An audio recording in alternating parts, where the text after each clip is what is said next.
Okay, we're going to be looking at the answers to test 1. So this was randomly generated. So this test may or may not be the exact same as yours, but it should have answers that you can figure out the answers, if, questions that you might have missed. So determine whether the relation represents a function. If it is a function, state domain and range. Okay, if it's a function, I'm looking to see if there's any repetition over here in the domain. There's not, so it is a function. So the domain will be 5, 9, 13, and 17. And the range will be these ones. So 5, 9, 13, and 17. Okay, that looks good to me. Determine whether this is a function. Okay, if it's a function, there should not be a repeat of any of the first entries. So it is a function, so the domain will be the set of first entries, -4, 3, 0, 3, and 5. And the range will be the set of second entries. And so that looks good there. All right, find the value of this function. Well, if you're evaluating g at a number, your answer is going to be a number. And so we have g of x is equal to x squared minus 2x plus 5. And then we're supposed to find g evaluated at -3. And so wherever there's an x, I'm going to replace it with -3 in parentheses.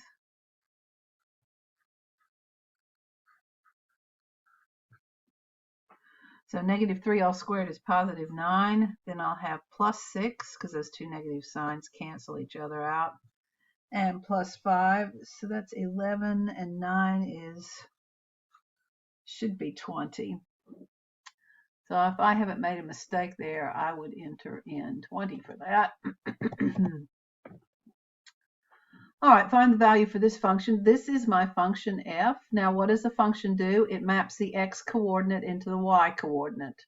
So I'm going to find the point here whose x coordinate is 2, because I'm supposed to find f evaluated at 2. There it is. And f will map the x coordinate into the y coordinate, so f evaluated at 2 is equal to 5. Find the value for this function, and so we have f of x equals 2x squared plus 3x minus 4, and we're supposed to find f evaluated at -x. Well, what you do is, I'm going to rewrite the formula for f, but I'm going to leave out the x and just have blank parenthesis wherever there's an x. And now to find f evaluated at -x, I'm just going to put -x inside these parentheses. And I have to give the answer as written without any parentheses. So this is correct, but you won't see it like that in the multiple choice. So now -x all squared, well, since the negative sign's inside these parentheses and it's raised to an even power, it's going to go away. And then this will be -3x minus 4. So that's what I'm looking for. 2x squared minus 3x minus 4. 2x squared minus 3x minus 4. There we go. Find the value of the function f evaluated at 2x when f of x is 3x squared plus 5x plus 1. And we're told to find f evaluated at 2 times x. Okay. Well, what I'm going to do is I'm going to rewrite this without the x. And everywhere there's an x, you put parentheses, blank parentheses. Now, what are we meant to find? We're meant to find f evaluated at 2x. That's going to go in here. Now, we have to do this first. And because this is inside parentheses and it's a product, the square applies to everything. So this will be 3 times 2 squared times x squared plus 10x plus 1. 2 squared is 4. 3 times 4 is 12.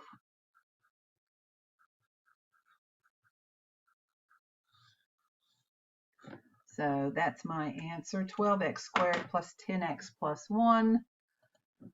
12x squared plus 10x plus 1. There it is. All right, find the value for that function. So let me write that down. We have a fraction. We have x squared minus 8 over x minus 4, and we're supposed to find f evaluated at x plus 1. Okay.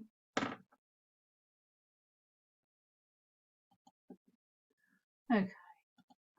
So again, what I do is I take my formula for f and I write it without the x and put blank parentheses everywhere there's an x.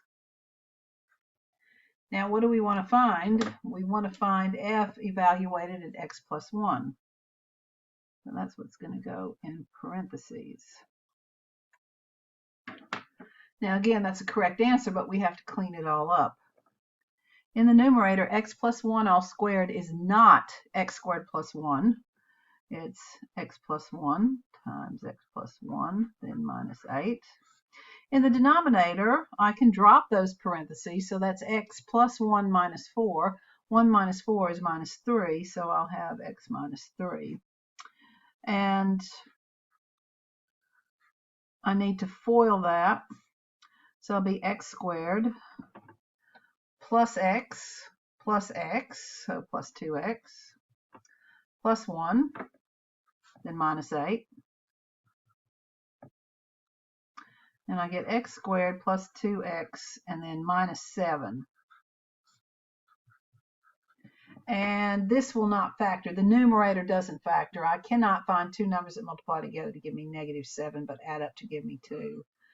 So that's the answer I'm going to go with. X squared plus 2x minus 7 all over x minus 3.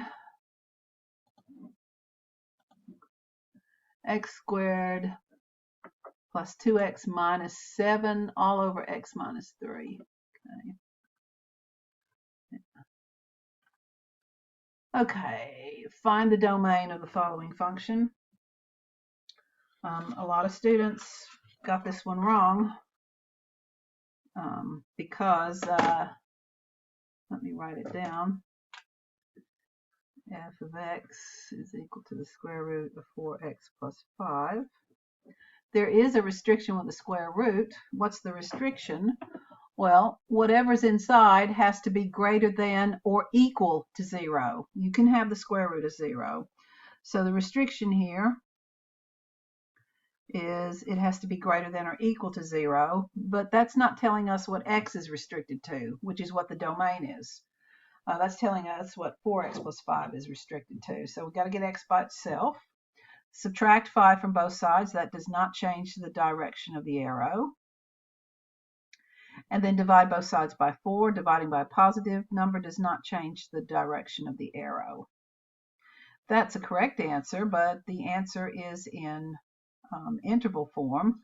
And so because it's greater than or equal to in interval form, that's what we need. And so a lot of students just thought it was the parenthesis. And so you have to know that when it's a square root on its own, you can have the square root of 0 when it's the square root on its own. That was the correct answer for that one. Now find the domain of this following function. So we got a new one.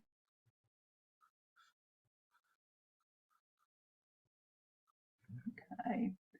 Now the restriction is different because I have a square root, but it's in the bottom of a fraction. So now because it's a square root, it has to be greater than or equal to 0, but because it's in the bottom of a fraction, it's not allowed to be 0. So the restriction for this one is strictly greater than 0. So notice we have the difference here. This time it's not allowed to be, 4x plus 5 is not allowed to be 0 because that would give us 1 over square root of 0, 1 over 0. And so we have x is strictly greater than negative 5/4, and so now I use this symbol. So that will be the answer in interval notation. That's what I need there. Okay. Find the domain of the rational function. Well, with that, I have f of x is equal to x plus 8 all over x squared minus 25. And what's needed with this one is we have to factor it. And so x squared minus 25 is a difference of 2 squares, x squared minus 5 squared. And if I rewrite it in factored form, then we should be able to see what the domain is. You're not allowed to have 0 in the denominator of a fraction. So x is not allowed to be 5, and x is not allowed to be negative 5. So that's my domain.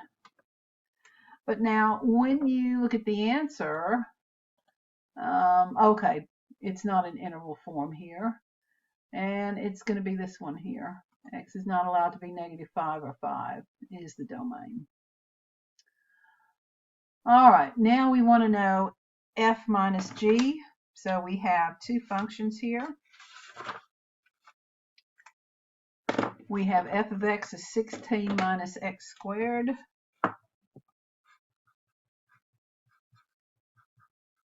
We have g of x is 4 minus x, and we've been asked to find f minus g. All right, so my pens are going pretty, getting dry. But so if I'm supposed to find f minus g, then it's simply going to be the formula for f minus the formula for g.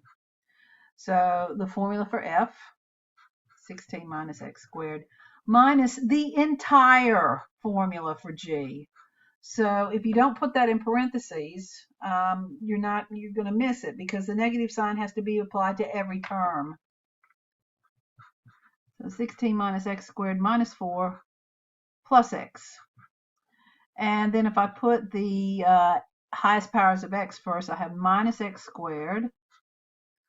And then I'll have plus x. And 16 minus 4 is plus 12. So that's what I'm looking for. X squared, negative x squared plus x plus 12. Negative x squared plus x plus 12. And of course, with the formula like that, there's no restriction on x. We don't have anything that x is not allowed to be. So the domain will be all real numbers. All right, now we've been asked to find f times g evaluated at x. So we have that f of x is 6x cubed plus 1, and g of x is 3x squared plus 1, and we've been told to find f times g. Okay, and it's just going to be, we just multiply those two functions. So it will be f of x times g of x. So the formula for f times the formula for g. And then we FOIL. So 6x cubed times 3x squared, 6 times 3 is 18. And x cubed times x squared is x to the 5th. Then 6x cubed times 1 is 6x cubed. Then 1 times 3x squared is 3x squared. And 1 times 1 is 1. So that's my formula. There's no restriction on x, so the domain would be all real numbers. So I need 18x to the 5th plus 6x cubed plus 3x squared plus 1, and the domain is all real numbers. Okay, now I'm asked to do this product, but I'm evaluating it at a number. My answer should be a number. And some of you tried to enter in expressions in x here. So you're asked for the product evaluated at -1. And okay, it's exactly the same f and g that I had before. So let's get this back up here.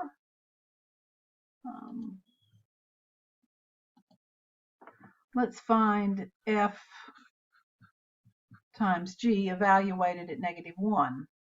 Well, it's just going to be f evaluated at -1 times g evaluated at -1. So what is f evaluated at -1? Plug in -1 for x. -1 all cubed is -1 times 6 is negative. That'll be -6 plus 1 is -5. And g evaluated -1. Plug in -1 for x. -1 all squared is +1, so that'll be 3 plus 1, which is 4. And so that should be giving us -20. Now, if you'd already figured out this formula for f times g evaluated at x, I could have just plugged -1 into the formula. If you've already done it, which I already had. But if I had not, I would have just done it directly like I've done here. So that would have been -1 to the 5th times 18. So that'd be -18. -1 cubed is -1. -1 squared is 3 plus 1. So that would give me -24 plus 4, which is -20. Now, I would have only done that if I had already calculated this out. But if you had just gotten f and g presented as they were and you were told to find that, you could do them separately like that. I think that's the quicker way. But whichever way you should do it, you should get the correct answer. So the answer here is -20. All right, is it even, odd, or neither? That looks odd. If you turn it upside down, you should get exactly the same picture. Determine whether the function is even, odd, or neither. Okay, if I want the cubed root of 5x squared plus 2, well, a cube root is the same as taking it to the 1/3 power. So I can look at it in here. So in parentheses, it'll be that what's inside the radical, 5x squared plus 2, close parentheses, all to the 1/3 power. So 1/3 power is the same as a cubed root. And we'll start with a zoom 6 and see where that takes us. Okay, that is looking very much like an even function to me. Because if the y-axis is a mirror, I'm getting a mirror reflection. So I might take this from -50 to +50 for the x. And let's do a y minimum of -2. And let's just press graph and see how that. Yeah.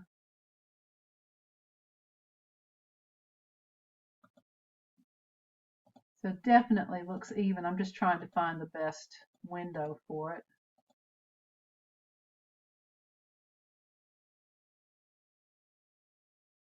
Definitely an even function. Yeah, maybe go back to the standard.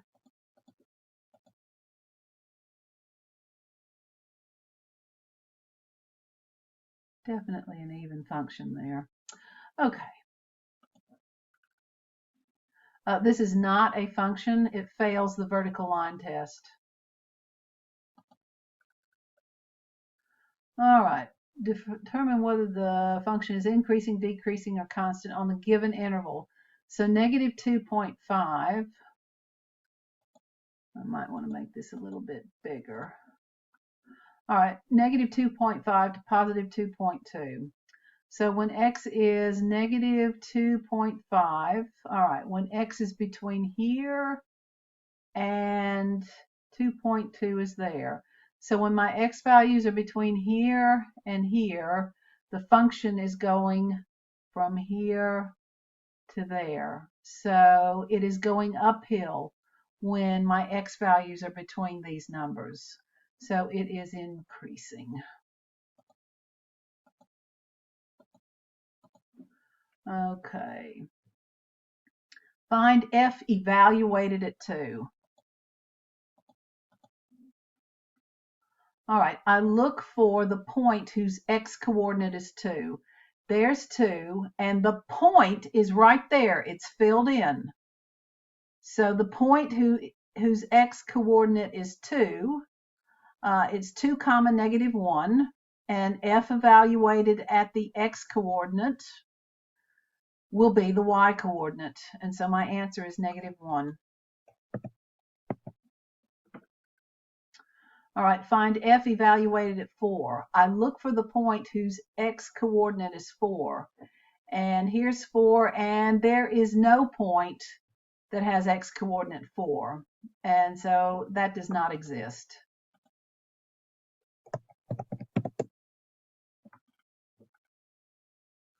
All right, find the domain. Okay, I come from negative infinity, and there's always points. And when I get here, I look down and I can see points. I can see points. Then when I get here, I have a point there. There is no gap if I'm using the x-axis to measure how wide. So I have points, points, points, points, points. But then when I get to positive 2, I look up and there's no point on the graph. I look down, there's no point. If I look up or down and cannot see a point, then there's a gap there. So there is a gap at 2. Now when I come over here, there's no gap here because if I look up, I can't see a point, but if I look down, I can. So if you look up or down and can see a point, there is no gap. And then this continues on forever. So there's only one gap at 2. And so that's the one that I'm looking for.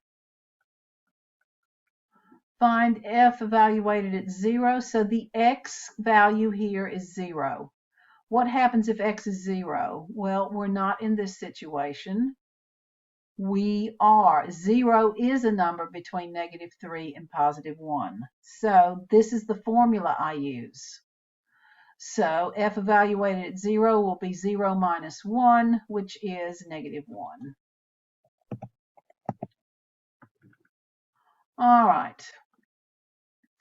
Now, it's very important whether or not the endpoint is included. I need the graph of f of x equals 1 when x is between negative 3 and positive 3. So it's got to include the endpoint at negative 3. And then I want the absolute value of x if x is between 3 and 9, and it has to include 3 at the end point. Okay, so I want the horizontal line that goes through 1 on the y-axis. This is not it because I need that left one to be filled in and this one to be hollow. That's wrong because that's negative 1, not positive 1. Okay, that one is looking right for the section of f of x equals 1 that we want. That one's not correct because that's not 1, that's negative 1. So just by process of elimination, this is the only one that has the first piece that's correct. The second piece here is correct, the piece of the absolute value of x, and then the square root of x once x is greater than or equal to 9 and up to 11, 3. All right, so this is going to be the one where everything fits. All right, given the graph of the function, okay, x minus 3. So x is replaced with x minus 3 in the parentheses, so that's going to be 3 to the right. So this point will be shifted 3 to the right, so the new point will be 0, 2. So that's the one I want.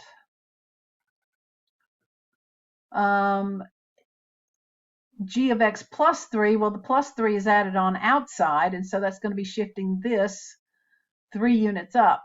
So it'll be negative 3, 5 is what I'm looking for this point. And that's the one I want. All right, okay. Now, what's happened here?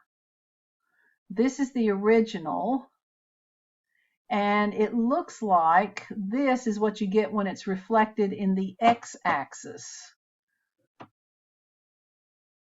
And if it's reflected in the x-axis, if we remember our transformation rules,